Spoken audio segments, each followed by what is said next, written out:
अस्सलाम वालेकुम स्टूडेंट्स, आज हम जो टॉपिक डिस्कस करने जा रहे हैं that is stability of complexes.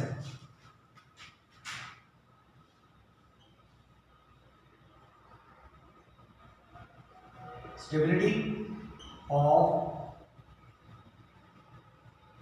Complexes. बेटा, किसी कॉम्प्लेक्स की स्टेबिलिटी से मुराद है कि कॉम्प्लेक्स को हम कितनी देर के लिए स्टोर करके रख सकते हैं। अगर किसी कॉम्प्लेक्स को या किसी कोऑर्डिनेशन कंपाउंड को सिंथेसाइज करने के बाद ज़्यादा देर तक के लिए स्टोर करके रखा जा सकता है, इट मीन्स कि वो कंपाउंड जो है ज़्यादा स्टेबल है। और अगर किसी कॉम्प्लेक्स को बहुत थोड़े वक्त के लिए हम स्टोर करके रख सकते हैं, इट मीन्स कि वो कंपाउंड जो है ज़्यादा स्टेबल नहीं है, वो लेस स्टेबल है या अनस्टेबल कंपाउंड है। बेटा, डिफरेंट कंडीशंस में उस कॉम्प्लेक्स की जो स्टेबिलिटी है वो डिफरेंट होती है। अगर हम स्टेबिलिटी की टाइप्स की बात करें तो स्टेबिलिटी की दो मेन टाइप्स हैं। पहली थर्मोडायनेमिक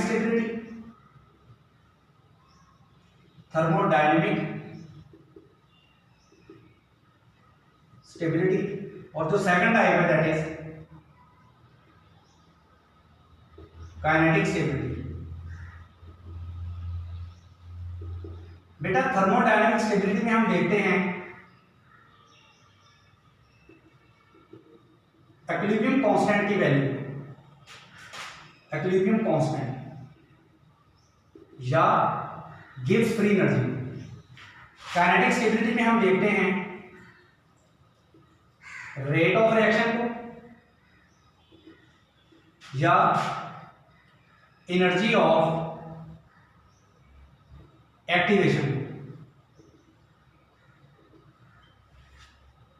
थर्मोडायनेमिक स्टेबिलिटी में हम किसको देखते हैं, इक्विलिब्रियम कांस्टेंट को और गिब्स फ्री एनर्जी को। बेटा, जिस कॉम्प्लेक्स की इक्विलिब्रियम कांस्टेंट की वैल्यू हाई होगी वो ज्यादा स्टेबल होगा। अगर इक्विलिब्रियम कांस्टेंट की वैल्यू क्या हो जाती है, हाई हो जाती है, इट मींस कि वो क्या है, स्टेबल है। और अगर किसी कॉम्प्लेक्स के इक्विलिब्रियम कांस्टेंट की वैल्यू लो है, इट मींस कि वो कॉम्प्लेक्स जो है अनस्टेबल है।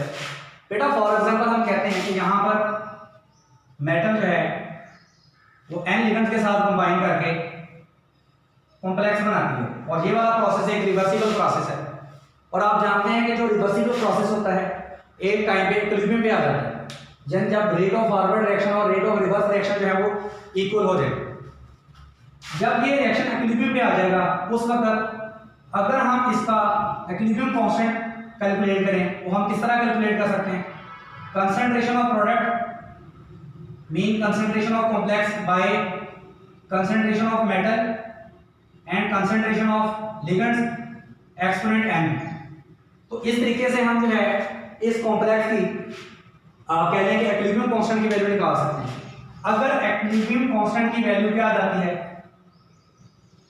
हाई आ जाती है, इट मींस कि वो वाला जो कॉम्प्लेक्स है दैट इज स्टेबल।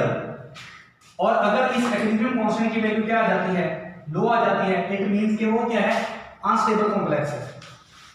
इसी तरह हम थर्मोडायनेमिक स्टेबिलिटी में किस पे गौर करते हैं, गिब्स फ्री एनर्जी पे। अगर बेटा गिब्स फ्री एनर्जी जो है ये पॉजिटिव है, इट मींस कि वो कॉम्प्लेक्स जो है स्टेबल है। और अगर गिब्स फ्री एनर्जी जो है वो नेगेटिव है, इट मींस कि वो कॉम्प्लेक्स जो है अनस्टेबल है। मैं आपको इसके बारे में भी बता देता हूं। फॉर एग्जांपल बेटा, हम एक्स एक्सिस पे ले लेते हैं progress of reaction, Y axis पे ले लेते हैं एनर्जी चेंज।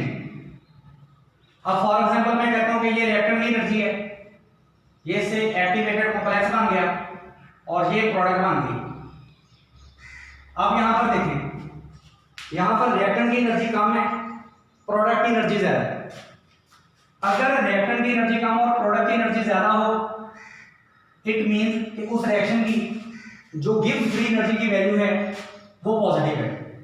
अगर किसी कॉम्प्लेक्स की गिब्स फ्री एनर्जी की वैल्यू पॉजिटिव हो, इट मींस कि वो कंपाउंड जो है या वो कॉम्प्लेक्स जो है वो स्टेबल होगा।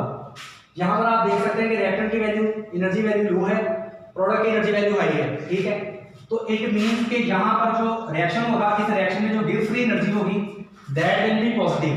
तो इट मींस कि ये वाला जो रिएक्टेंट है या ये वाला जो कॉम्प्लेक्स है दैट इज स्टेबल। इसी तरह अगर किसी कॉम्प्लेक्स में रिएक्टेंट की एनर्जी जो है हाई हो और प्रोडक्ट की एनर्जी लो हो, यानी यहां पर हमने एक्स एक्सिस पे ले लिया प्रोग्रेस ऑफ रिएक्शन और वाई एक्सिस पे हम क्या ले रहे हैं, एनर्जी चेंज। अब यहां पर आप देख सकते हैं कि रिएक्टेंट की एनर्जी जो है हाई है और प्रोडक्ट की एनर्जी लो है। तो यहां पर जो रिएक्टेंट और प्रोडक्ट में एनर्जी का डिफरेंस है यानी जो गिव फ्री एनर्जी है, क्योंकि ये नेगेटिव है, इट मींस कि वो जो कॉम्प्लेक्स होगा दैट इज अनस्टेबल कॉम्प्लेक्स। मैंने आपको बताया कि काइनेटिक थर्मोडायनामिक स्टेबिलिटी में हम दो चीजों पे गौर करते हैं। कौन कौन सी चीजों पे, इक्विलिब्रियम कांस्टेंट पे और जो गिव फ्री एनर्जी उस पे। इक्विलिब्रियम कांस्टेंट में अगर वैल्यू हाई आ जाए इट मींस के कॉम्प्लेक्स स्टेबल है, और अगर इक्विलिब्रियम कांस्टेंट की वैल्यू लो आ जाए इट मींस के कॉम्प्लेक्स अनस्टेबल है। इसी तरह अगर गिव फ्री एनर्जी जो है पॉजिटिव में ज्यादा आ जाए, पॉजिटिव वैल्यू हाई आ जाए इट मींस के वो कॉम्प्लेक्स स्टेबल है। पॉजिटिव में वैल्यू कब आती है, जब रिएक्टेंट की एनर्जी कम और प्रोडक्ट की एनर्जी ज्यादा हो। तो जितना ये डिफरेंस ज्यादा होगा इट मींस कि हमारा जो कॉम्प्लेक्स होगा उतना ज्यादा स्टेबल होगा। अगर गिव फ्री एनर्जी जो है उसकी वैल्यू जो है नेगेटिव में आ जाए, नेगेटिव में वैल्यू कब आएगी, जब रिएक्टेंट की एनर्जी हाई और प्रोडक्ट की एनर्जी लो हो। तो जितना ये डिफरेंस ज्यादा होगा इट मींस कि गिव फ्री एनर्जी जो है उतनी ज्यादा नेगेटिव है, इट मींस के कंपाउंड जो है उतना ज्यादा अनस्टेबल है। और बेटा दूसरे नंबर पे जो स्टेबिलिटी की टाइप है दैट इज काइनेटिक स्टेबिलिटी। बेटा काइनेटिक स्टेबिलिटी में हम देखते हैं रेट ऑफ रिएक्शन पे। आप लोग जानते हैं या तो रेट ऑफ रिएक्शन जो है वो वेरी फास्ट होता है या मॉडरेट होता है या स्लो होता है। अगर जो रेट ऑफ रिएक्शन है वो स्लो हो इट मीन कि कंपाउंड जो है वो काइनेटिकली स्टेबल है या उसे क्या बोलते हैं, इनर्ट बोलते हैं। और अगर किसी कॉम्प्लेक्स का जो रेट ऑफ रिएक्शन है वो फास्ट हो इट मींस कि वो कौन सा कॉम्प्लेक्स है, दैट इज लेबाइल। बेटा अगर रेट ऑफ रिएक्शन जो है वो स्लो हो इट मींस कि वो कॉम्प्लेक्स क्या है, वो इनर्ट है। और अगर किसी कॉम्प्लेक्स का जो रेट ऑफ रिएक्शन है वो फास्ट हो इट मींस कि वो लेबाइल है या काइनेटिकली अनस्टेबल है। लेबाइल का मतलब होता है काइनेटिकली अनस्टेबल और इनर्ट का मतलब होता है काइनेटिकली स्टेबल। दोबारा सुन लें कि अगर किसी कॉम्प्लेक्स का रेट ऑफ रिएक्शन स्लो हो इट मींस कि वो इनर्ट है या काइनेटिकली स्टेबल है, और अगर किसी कॉम्प्लेक्स का जो रेट ऑफ रिएक्शन है फास्ट हो इट मींस कि वो लेबाइल है या काइनेटिकली अनस्टेबल है। दूसरे नंबर पे हम इस पे गौर करते हैं एनर्जी ऑफ एक्टिवेशन पे। एनर्जी ऑफ एक्टिवेशन क्या होती है, एनर्जी ऑफ एक्टिवेशन होती है रिएक्टेंट और एक्टिवेटेड कॉम्प्लेक्स में एनर्जी का डिफरेंस। अगर रिएक्टेंट और एक्टिवेटेड कॉम्प्लेक्स में एनर्जी का डिफरेंस जो है वो ज्यादा आ जाए, ठीक है, इट मींस कि कंपाउंड जो है वो इनर्ट है। अगर एनर्जी ऑफ एक्टिवेशन क्या आ जाए, हाई आ जाए। हाई कब आएगी, जब रिएक्टेंट और एक्टिवेटेड कॉम्प्लेक्स का जो एनर्जी डिफरेंस है वो लार्ज होगा। अगर रिएक्टेंट का और एक्टिवेटेड कॉम्प्लेक्स का एनर्जी डिफरेंस जो है वो स्मॉल हो, ठीक है, यानी एनर्जी ऑफ एक्टिवेशन जो है वो स्मॉल हो, इट मींस कि वो कंपाउंड जो है वो लेबाइल होगा या काइनेटिकली अनस्टेबल होगा। यानी बेटा काइनेटिक स्टेबिलिटी में हम किस पे देखते हैं, किसको गौर करते हैं, रेट ऑफ रिएक्शन पे और एनर्जी ऑफ एक्टिवेशन पे।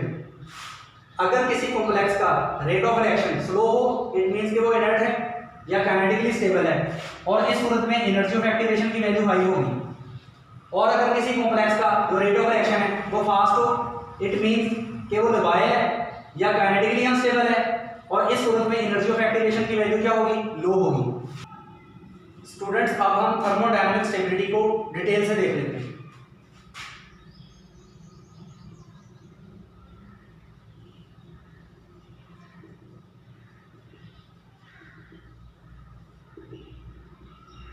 बेटा थर्मोडायनामिक स्टेबिलिटी को स्टडी करने के लिए सबसे पहले हम देखते हैं step wise stability constant and overall stability constant. तो सबसे पहले बेटा हम स्टेप वाइज स्टेबिलिटी कांस्टेंट की बात कर लेते हैं। बेटा फॉर एग्जांपल हम कहते हैं कि हमारे पास मेटल है, मेटल जो है वो लिगेंड के साथ कंबाइन करके कॉम्प्लेक्स बनाती है Ml, और इसका जो इक्विलिब्रियम कांस्टेंट है, ठीक है, उसको फर्स्ट इक्विलिब्रियम कांस्टेंट को हम कैसे लिख लेते हैं, concentration of Ml by concentration of M and concentration of L। ये बेटा फर्स्ट इक्विलिब्रियम कांस्टेंट है। इसी तरह ये वाला जो कॉम्प्लेक्स है ये फर्दर लिगेंड के साथ कंबाइन करता है और इसे क्या बना देता है Ml2, यानी ये सेकंड इक्विलिब्रियम कांस्टेंट होगा K2। ये किसके इक्वल होगा, concentration of Ml2 by concentration of Ml and concentration of L। इसी तरह बेटा थर्ड स्टेप में क्या होगा, ये जो Ml2 है ये फर्दर लिगेंड के साथ कंबाइन करके फर्दर कॉम्प्लेक्स बना देगा विच इज Ml3, और इसके लिए जो इक्विलिब्रियम कांस्टेंट होगा दैट इज K3, और ये किसके इक्वल होगा, concentration of complex which is Ml3 by concentration of Ml2 and concentration of L। इसी तरह बेटा चलते चलते चलते चलते चलते चलते चलते क्या होगा, Ml(n-1) जो है वो लिगेंड के साथ कंबाइन करेगा और इसे क्या बनेगा Mln, और ये कौन सा इक्विलिब्रियम कांस्टेंट होगा, nth इक्विलिब्रियम कांस्टेंट, और ये किसके इक्वल होगा, concentration of Mln by concentration of metal, concentration of Ml(n-1) and concentration of L। अच्छा बेटा ये वाला फर्स्ट स्टेबिलिटी कांस्टेंट है, ये वाला सेकंड स्टेबिलिटी कांस्टेंट है, ये वाला थर्ड स्टेबिलिटी कांस्टेंट है, और ये वाला जो है nth स्टेबिलिटी कांस्टेंट है, और ये इंडिविजुअली क्या कहलाते हैं, स्टेप वाइज इक्विलिब्रियम कांस्टेंट। ठीक है, यानी हमारा जो टोटल कॉम्प्लेक्स बना है मेटल के जिसके साथ n लिगेंड कंबाइन हुए वो एक ही दफा कंबाइन नहीं हो गए, वो स्टेप वाइज रिएक्शन हुआ है। मतलब पहले मेटल ने एक लिगेंड के साथ कंबाइन किया तो Ml बन गया, तो फिर Ml ने फर्दर लिगेंड के साथ कंबाइन किया Ml2, Ml2 ने फर्दर लिगेंड के साथ कंबाइन किया Ml3, इस तरह Ml4 Ml5, और लास्ट में क्या हुआ, Mln-1 ने लिगेंड के साथ कंबाइन किया और हमारे पास जो फाइनल कॉम्प्लेक्स है ये बन गया। और अब हम ये वाला इनका इंडिविजुअल जो इक्विलिब्रियम कांस्टेंट है हमने इनको लिखा, और ये वाले कहलाते हैं स्टेप वाइज इक्विलिब्रियम कांस्टेंट। ठीक है, और इनको किससे शो किया जाता है, K1 फर्स्ट इक्विलिब्रियम कांस्टेंट के लिए, K2 सेकंड इक्विलिब्रियम कांस्टेंट के लिए, K3 थर्ड इक्विलिब्रियम कांस्टेंट के लिए, और इसी तरह Kn जो है nth इक्विलिब्रियम कांस्टेंट के लिए। बेटा ये होता है overall stability constant. Overall stability constant ऐसा होता है कि ये जो मेटल है ये ओवरऑल क्या कर रही है, nth लिगेंड के साथ कंबाइन कर रही है, इससे क्या बन रहा है Mln1, और अगर हम इसका इक्विलिब्रियम कांस्टेंट वैसे लिख लें, इसको बीटा से शो किया जाता है, बीटा किसके इक्वल होगा, Mln concentration of Mln by concentration of metal and concentration of ligands, और यहाँ पर कोएफिशिएंट क्या है n है, तो यहाँ पर इसका एक्सपोनेंट मान जाएगा। ये ओवरऑल स्टेबिलिटी कांस्टेंट है। बेटा ओवरऑल स्टेबिलिटी कांस्टेंट की वैल्यू अगर क्या आ जाए, हाई आ जाए, इट मींस कि वो कंपाउंड जो है थर्मोडायनामिकली स्टेबल है, और अगर किसी की ओवरऑल इक्विलिब्रियम कांस्टेंट की वैल्यू क्या आ जाए, वो लो आ जाए, इट मींस कि वो थर्मोडायनामिकली अनस्टेबल है। बेटा फॉर एग्जांपल हम कहते हैं कि जो मरकरी है उसके साथ अगर 4 साइनाइड कंबाइन कर देते हैं, 4 साइनाइड के कंबाइन करने से हमारे पास एक कॉम्प्लेक्स बन जाएगा जिसमें मरकरी के साथ जो है 4 साइनाइड जुड़े होंगे, यानी ये वाला हमारे पास कॉम्प्लेक्स बन जाएगा। बेटा अब हम इस कॉम्प्लेक्स की बीटा वैल्यू कैसे कैलकुलेट कर सकते हैं, बीटा वैल्यू कैलकुलेट करने के लिए concentration of complex by concentration of mercury and concentration of cyanide and exponent 4। अब इसकी जो इक्विलिब्रियम कांस्टेंट की वैल्यू है या इसकी जो बीटा वैल्यू है ओवरऑल स्टेबिलिटी कांस्टेंट की वैल्यू वो 10 एक्सपोनेंट 42 है। 10 एक्सपोनेंट 42 का मतलब ये है कि ये वाली वैल्यू जो है वो वेरी वेरी हाई है, या ये वाली वैल्यू वेरी वेरी हाई है, इसका मतलब ये है कि ये वाला जो कॉम्प्लेक्स है ये वेरी वेरी थर्मोडायनेमिकली स्टेबल है। और अगर किसी कॉम्प्लेक्स की जो बीटा वैल्यू है या ओवरऑल स्टेबिलिटी कांस्टेंट की वैल्यू है वो वेरी वेरी लो हो, तो जितनी वो लो होगी इट मींस कि उतना ज़्यादा अनस्टेबल कॉम्प्लेक्स होगा। अच्छा स्टूडेंट्स, अब हम देख लेते हैं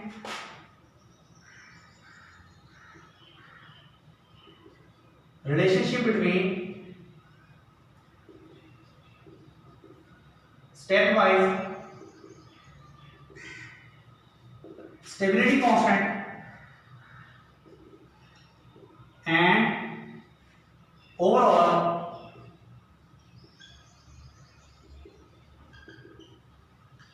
stability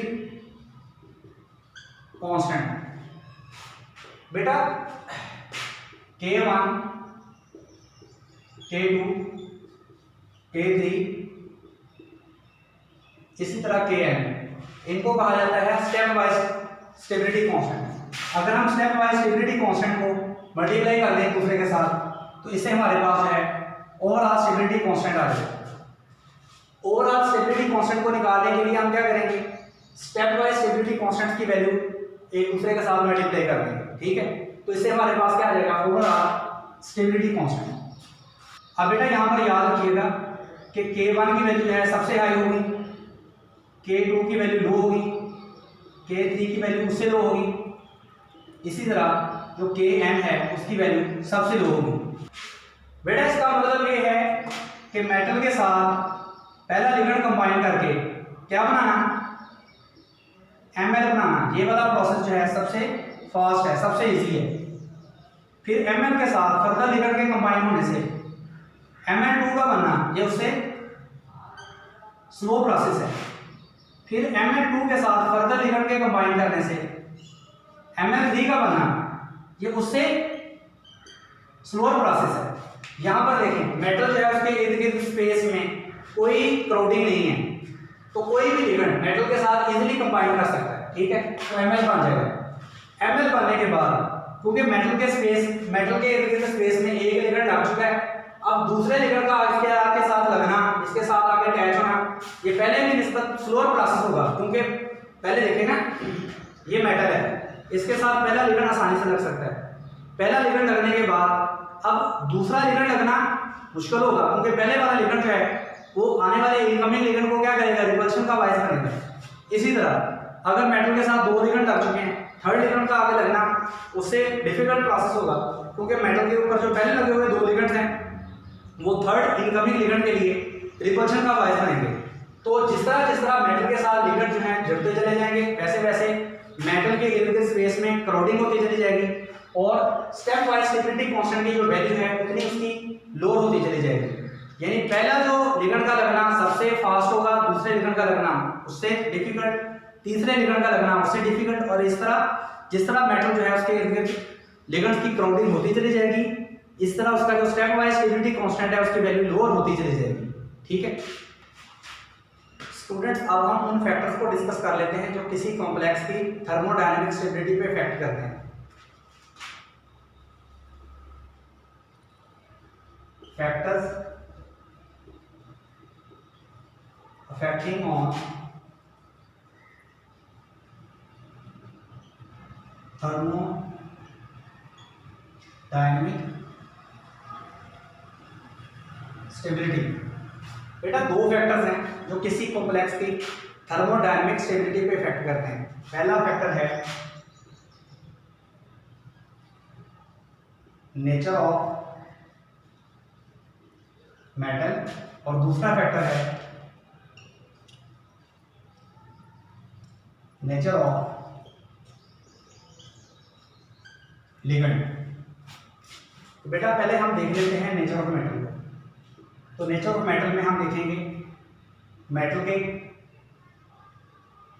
चार्ज को, मेटल के साइज को, एक हम पढ़ेंगे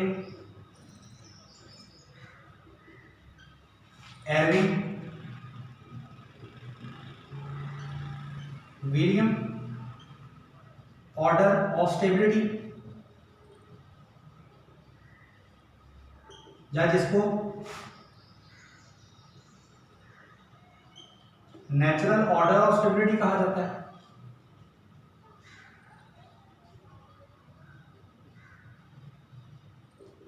एक हम देखेंगे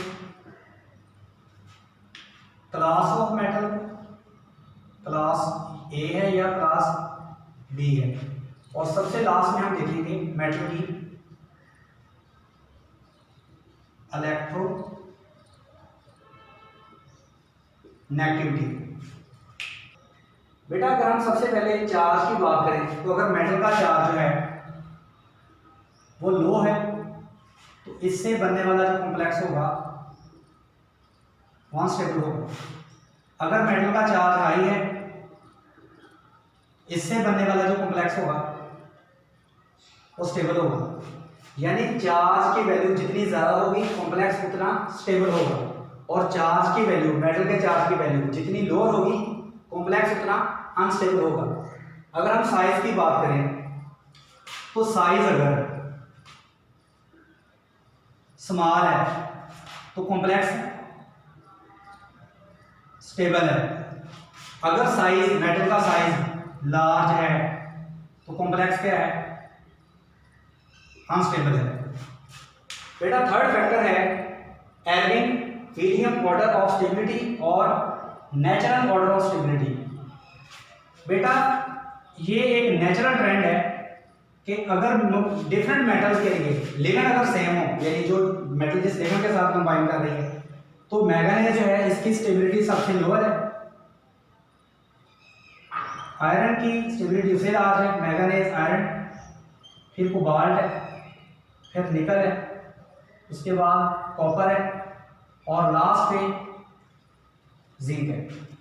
अब यहाँ देखें ये एक ही रो की डिफरेंट मेटल्स हैं, मैंगनीज, आयरन, कोबाल्ट, निकल, कॉपर, जिंक, तमाम में चार्ज नेट सेम है, +2 +2 +2 +2 +2 और फिर +2। अब यहाँ पर देखिए बेटा ये सेम पीरियड की मेटल है, मैंगनीज, आयरन, कोबाल्ट, निकल, कॉपर, जिंक, इन पे तमाम पे चार्ज +2 +2 +2 +2 +2 +2 है, ठीक है। और तमाम मेटल्स हैं अगर सेम लिगेंड के साथ कंबाइन कर रही हो तो इन मेटल्स का एटॉमिक नंबर इंक्रीज करने से इनकी जो स्टेबिलिटी है वो इंक्रीज होती है। यहाँ पर देखें मैंगनीज का जो एटॉमिक नंबर है सबसे लोअर है, इसकी स्टेबिलिटी सबसे कम है। आयरन का एटॉमिक नंबर उससे ज़्यादा है तो इससे बनने वाले कॉम्प्लेक्स की स्टेबिलिटी उससे ज़्यादा होगी। तो जैसे जैसे एटॉमिक नंबर इंक्रीज करता जाएगा वैसे वैसे कॉम्प्लेक्स की स्टेबिलिटी भी इंक्रीज करती जाएगी। सबसे हाई एटॉमिक नंबर किसका है, जिंक का, तो इसका जो कॉम्प्लेक्स होगा सबसे ज़्यादा स्टेबल होगा। यानी एटॉमिक नंबर इंक्रीज करने से मेटल की जो कॉम्प्लेक्स की स्टेबिलिटी है वो इंक्रीज करती है।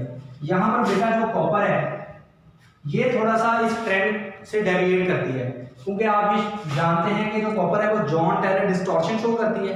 तो जब कोई मेटल जो है जॉन टेलर डिस्टॉर्शन शो करेगी तो वो ट्रेंड फॉलो नहीं करेगी, ठीक है। तो इस ओवरऑल ट्रेंड को क्या कहा जाता है, Irving William order of stability या natural order of stability.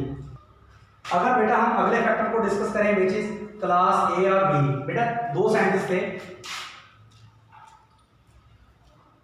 Chat and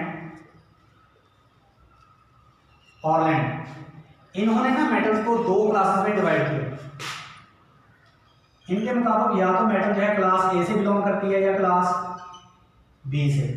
अच्छा एक थर्ड भी उन्होंने ग्रुप बनाया बॉर्डर लाइन ग्रुप का, ठीक है ना, या in between these two. Class ए में इन्होंने लाइटर मेटल्स को प्लेस किया, क्लास बी में इन्होंने हैवी मेटल्स को प्लेस किया। लाइटर मेटल्स में ग्रुप ए की मेटल्स हैं, ग्रुप लाइटर मेटल्स में ग्रुप फर्स्ट ए की, ग्रुप सेकंड ए की, इस तरह स्कैंडियम, टाइटेनियम, वेनेडियम वगैरह। और हैवी मेटल्स में इन्होंने प्लेस किया जैसे मरकरी है, सिल्वर है, गोल्ड है। ये जो हैवी मेटल्स हैं जिनका एटॉमिक नंबर वेरी लार्ज है, इन्होंने इसको मतलब जो है वो क्लास बी में प्लेस किया, और क्लास ए में इन्होंने लाइटर मेटल को जैसे अल्कली मेटल्स को, अल्कलाइन अर्थ मेटल्स को, स्कैंडियम, टाइटेनियम, वेनेडियम वगैरह को इन्होंने क्लास ए में प्लेस किया। इनके अकॉर्डिंग ये जो क्लास ए वाली मेटल्स हैं ये उन लेवल के साथ स्टेबल कॉम्प्लेक्स बनाती हैं जिनमें डोनर एटम जो है नाइट्रोजन हो सकता है, ऑक्सीजन हो सकता है या फ्लोरीन हो सकता है। बेटा चैड और ऑरलैंड के मुताबिक जो क्लास ए वाले मेटल्स हैं यानी जो लाइटर मेटल्स हैं वो क्या करती हैं, वो उन लिगेंड के साथ कंबाइन करती हैं जिनमें डोनर एटम या तो नाइट्रोजन होता है या ऑक्सीजन या फ्लोरीन, यानी इनके साथ ये स्टेबल कॉम्प्लेक्स बनाती हैं। और क्लास बी वाली जो हैवी मेटल्स हैं जैसे मरकरी, गोल्ड, सिल्वर, ये क्लोरीन, फास्फोरस और सल्फर के साथ जो है वो स्टेबल कॉम्प्लेक्स बनाती हैं।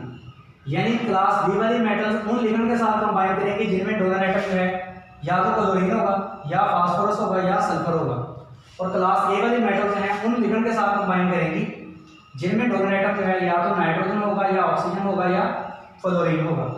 ठीक है ना बेटा। सबसे लास्ट फैक्टर है इलेक्ट्रॉन एक्टिविटी ऑफ मेटल। अगर किसी मेटल की इलेक्ट्रॉन एक्टिविटी वैल्यू हाई है तो इसका मतलब ये है कि ये लिगेंड से ज़्यादा जल्दी अपनी तरफ इलेक्ट्रॉन को क्या कर सकती है, रिसीव कर सकती है। ठीक है, तो इनसे बनने वाले कॉम्प्लेक्स स्टेबल होंगे। और अगर किसी मेटल की इलेक्ट्रॉन एक्टिविटी वैल्यू क्या है, लो है, अगर किसी मेटल की इलेक्ट्रॉन एक्टिविटी वैल्यू लो है तो इसका मतलब ये होगा कि वो लिगेंड से जल्दी इलेक्ट्रॉन पेयर को रिसीव नहीं करेगी, तो इससे बनने वाला जो कॉम्प्लेक्स होगा वो अनस्टेबल होगा।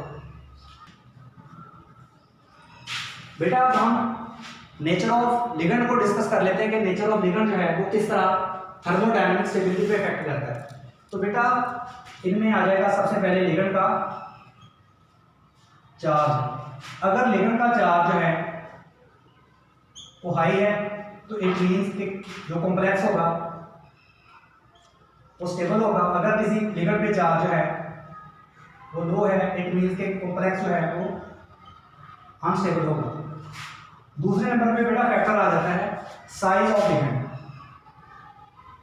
बेटा अगर लिगेंड का साइज जो है वो लार्ज साइज है, अगर लिगेंड जो है तो कॉम्प्लेक्स क्या है,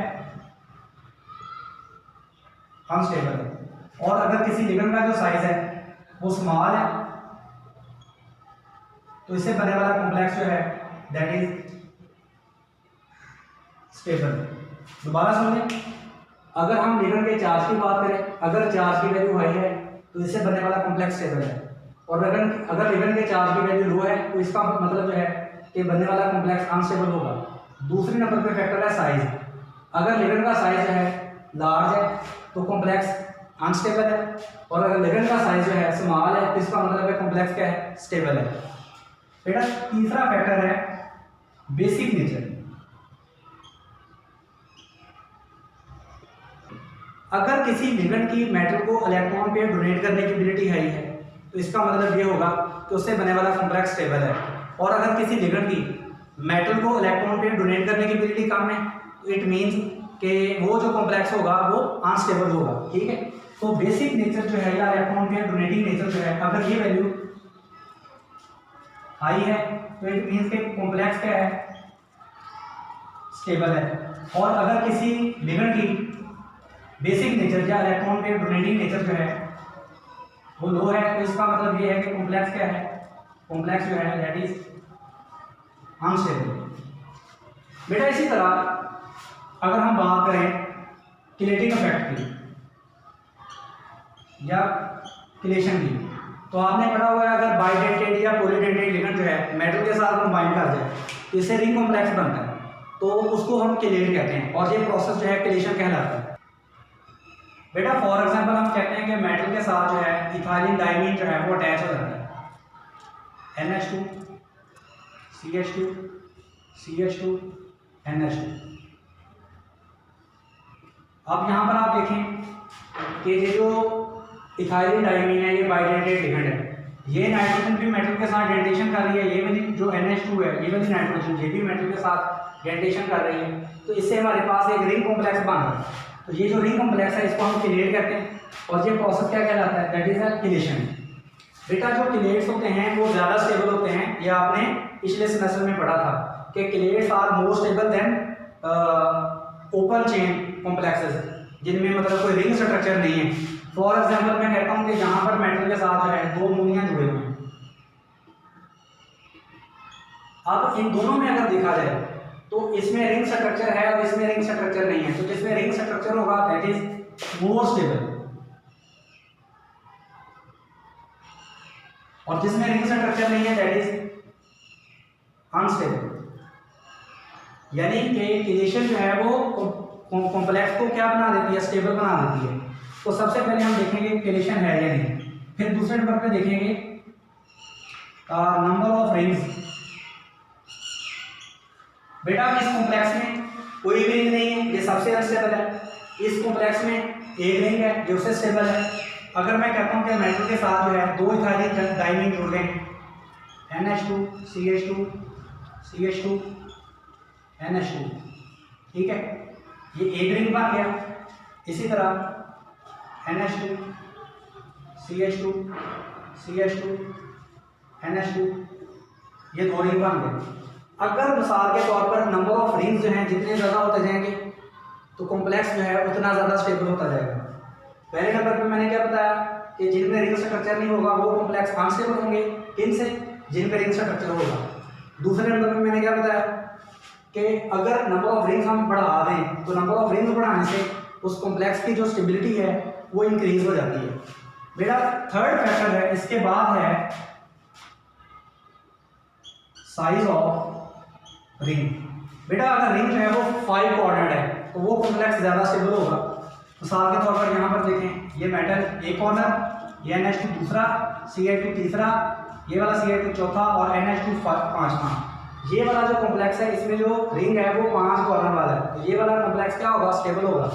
अगर साइज ऑफ रिंग जो है वो 5 कॉर्नर होगा तो इसका मतलब ये है कि वो कॉम्प्लेक्स स्टेबल होगा। और इसके बाद बेटा आ जाता है steric hindrance. Steric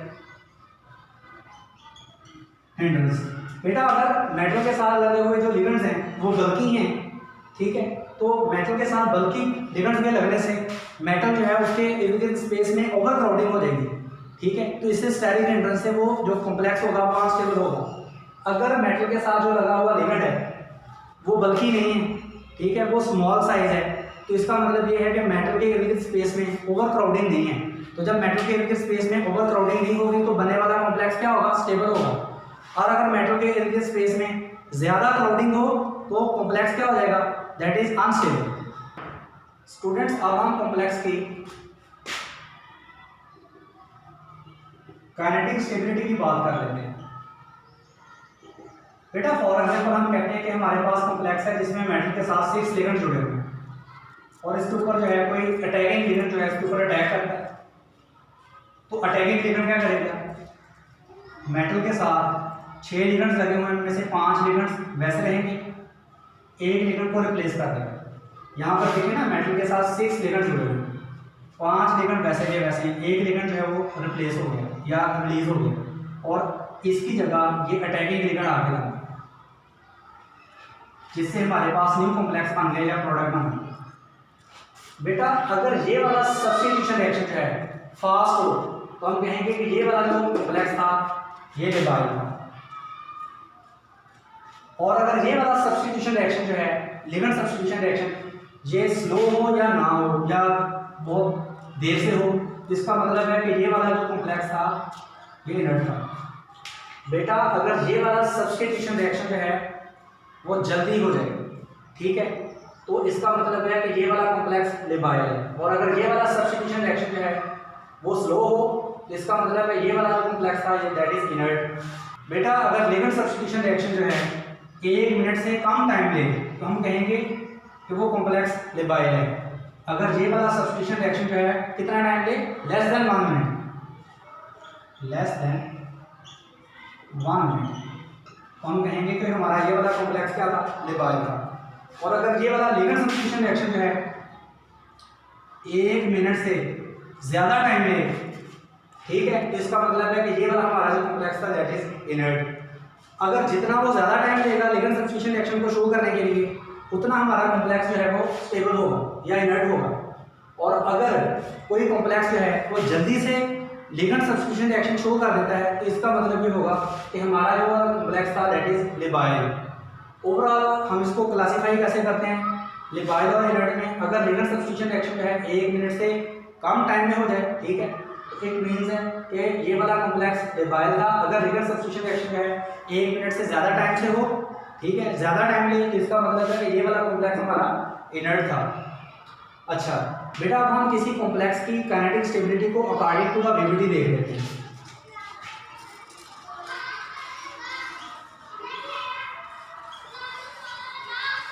kinetic stability according to the VBT. बेटा वीबीटी के अकॉर्डिंग या तो कॉम्प्लेक्स जो है आउटर ऑर्बिटल कॉम्प्लेक्स हो सकता है, या वाला कॉम्प्लेक्स जो है इनर ऑर्बिटल कॉम्प्लेक्स हो सकता है। अगर कॉम्प्लेक्स जो है आउटर ऑर्बिटल कॉम्प्लेक्स है, इसका मतलब ये है कि वो कॉम्प्लेक्स जो है sp3d2 कॉम्प्लेक्स है, और अगर वो वाला कॉम्प्लेक्स जो है इनर ऑर्बिटल कॉम्प्लेक्स है, that is d2 sp3 complex. बेटा वीबीटी के अकॉर्डिंग अगर कॉम्प्लेक्स आउटर ऑर्बिटल कॉम्प्लेक्स है, यानी उसमें हाइब्रिडेशन जो है sp3d2 है, तो उसमें मेटल और लिगेंड जो बॉन्ड होगा वो वीक होगा। अगर मेटल लिगेंड बॉन्ड वीक है तो इसका मतलब ये है कि मेटल लिगेंड बॉन्ड जो है जल्दी ब्रेक हो सकता है। अगर मेटल लिगेंड बॉन्ड जो है जल्दी ब्रेक हो सकता है तो इसका मतलब ये है कि इस लिगेंड को कोई इनकमिंग लिगेंड जो है जल्दी से क्या कर देगा, रिप्लेस कर देगा। तो इट मीन्स के ऐसे कॉम्प्लेक्सेस जो हैं दीज आर लेबाइल। बेटा according to the VBT outer orbital complex जिनमें हाइब्रिडेशन sp3d2 होती है उनमें मेटल लिगेंड बॉन्ड जो है वो वीक होता है, जिससे ये वाला जो लिगेंड है इसको कोई दूसरा लिगेंड इजीली रिप्लेस कर सकता है, और ऐसे कॉम्प्लेक्सेस जो हैं वो लेबाइल होते हैं। बेटा अगर किसी कॉम्प्लेक्स में हाइब्रिडेशन जो है वो d2sp3 है, यानी वो कॉम्प्लेक्स इनर ऑर्बिटल कॉम्प्लेक्स है, तो उसमें बेटा जो इलेक्ट्रॉन्स होंगे ना, मेटल के जो इलेक्ट्रॉन्स हैं वो d2g ऑर्बिटल्स में जाएंगे। बेटा अगर कोई कॉम्प्लेक्स जो है इनर ऑर्बिटल कॉम्प्लेक्स है या जिसमें मेटल की जो हाइब्रिडेशन है वो d2sp3 है, तो उसमें मेटल के जो इलेक्ट्रॉन्स हैं वो कौन से ऑर्बिटल में जाते हैं, t2g ऑर्बिटल्स में। t2g ऑर्बिटल्स में इलेक्ट्रॉन्स के जाने के बाद अगर t2g जो है वो फिर भी क्या रह जाता है, उसके कुछ ऑर्बिटल्स एम्प्टी रह जाते हैं, तो इस सूरत में मेटल जो है जो कॉम्प्लेक्स होगा दैट इज लेबाइल। और अगर मेटल के इलेक्ट्रॉन्स हैं t2g में जाने के बाद t2g जो है सारे के सारे क्या हो जाते हैं, फील्ड हो जाते हैं, तो इसका मतलब ये है कि वो वाला जो कॉम्प्लेक्स होगा दैट विल बी इनर्ट। बेटा अगर कॉम्प्लेक्स बनने के बाद मेटल के जो इलेक्ट्रॉन्स हैं वो t2g ऑर्बिटल में चले जाते हैं, मेटल के इलेक्ट्रॉन्स के t2g ऑर्बिटल में जाने के बाद अगर t2g ऑर्बिटल फिर भी एम्प्टी रह जाते हैं थोड़े बहुत, ठीक है, तो वो लिगेंड से इलेक्ट्रॉन को अकोमोडेट कर सकेंगे, तो लिगेंड उस मेटल के ऊपर अटैक कर सकेगा। इसका मतलब ये है कि वो वाला कॉम्प्लेक्स क्या होगा, लेबाइल होगा। अगर मेटल के इलेक्ट्रॉन्स t2g में जाने के बाद t2g सारे के सारे फील्ड हो जाते हैं और वो मेटल लिगेंड से इनकमिंग लिगेंड से इलेक्ट्रॉन्स को अपने अंदर अकोमोडेट नहीं कर सकते, इसका मतलब ये होगा कि हमारा जो कॉम्प्लेक्स है दैट इज इनर्ट कॉम्प्लेक्स, कि वो फिर लिगेंड सब्स्टिट्यूशन रिएक्शन जो है वो इजीली शो नहीं करेगा। बेटा अगर हम किसी कॉम्प्लेक्स की काइनेटिक स्टेबिलिटी की अकॉर्डिंग टू द CFT बात करें तो आपने CFT में पढ़ा था कि जब कॉम्प्लेक्स बनता है तो जो d ऑर्बिटल्स होते हैं वो दो सेट में सेपरेट हो जाते हैं। पहले जो है 5 d ऑर्बिटल की एनर्जी सेम होती है, लेकिन कॉम्प्लेक्स फॉर्मेशन के दौरान वो दो सेट में सेपरेट हो जाते हैं। जो ऑर्बिटल्स हैं इनका एनर्जी लेवल डिक्रीज कर जाता है और दो जो ऑर्बिटल्स हैं उनका एनर्जी लेवल इंक्रीज कर जाता है। इनको कहते हैं t2g और इनको कहते हैं Eg, ठीक है, और इनके दरमियान जो है एनर्जी का डिफरेंस होता है, ठीक है ना, इनमें एनर्जी का डिफरेंस होता है। तो बेटा वहां पर आपने एक टर्म डिस्कस की थी क्रिस्टल फील्ड स्टेबलाइजेशन एनर्जी। बेटा अगर किसी कॉम्प्लेक्स की crystal field stabilisation energy ligand substitution reaction के दौरान इंक्रीज हो रही हो तो वो वाला कॉम्प्लेक्स जो है लेबाइल होगा। और अगर किसी कॉम्प्लेक्स की crystal field stabilisation energy ligand substitution reaction के दौरान जो है डिक्रीज हो रही हो तो वो वाला कॉम्प्लेक्स क्या होगा, इनर्ट होगा। दोबारा सुन लें, according to the crystal field theory और अकॉर्डिंग टू द CFT जब कोई मेटल लिगेंड के साथ कंबाइन करके कॉम्प्लेक्स बनाती है तो उसके 5 जो डी ऑर्बिटल्स हैं वो 2 सेट में सेपरेट हो जाते हैं, A2G और AG। और इसमें आपने एक टर्म डिस्कस की थी क्रिस्टल फील्ड स्टेबलाइजेशन एनर्जी। बेटा अगर कोई कॉम्प्लेक्स जो है वो लिगेंड सब्स्टिट्यूशन रिएक्शन के दौरान उसकी क्रिस्टल फील्ड स्टेबलाइजेशन एनर्जी की वैल्यू इंक्रीज कर जाए, इट मींस कि वो कॉम्प्लेक्स लिबाइल है। और अगर किसी कॉम्प्लेक्स की क्रिस्टल फील्ड स्टेबलाइजेशन एनर्जी की वैल्यू जो है वो लिगेंड सब्स्टिट्यूशन रिएक्शन के दौरान डिक्रीज कर जाए, इसका मतलब ये होगा कि वो कॉम्प्लेक्स जो है वो इनर्ट है। बेटा अब हम उन फैक्टर्स को डिस्कस कर लेते हैं जो किसी कॉम्प्लेक्स की काइनेटिक स्टेबिलिटी पे इफेक्ट करते हैं। Factors affecting on kinetic stability. बेटा पहले नंबर पे है चार्ज ऑन मेटल। बेटा अगर मेटल का चार्ज जो है वो हाई है, इसका मतलब है कि वो कॉम्प्लेक्स क्या है, इनर्ट है।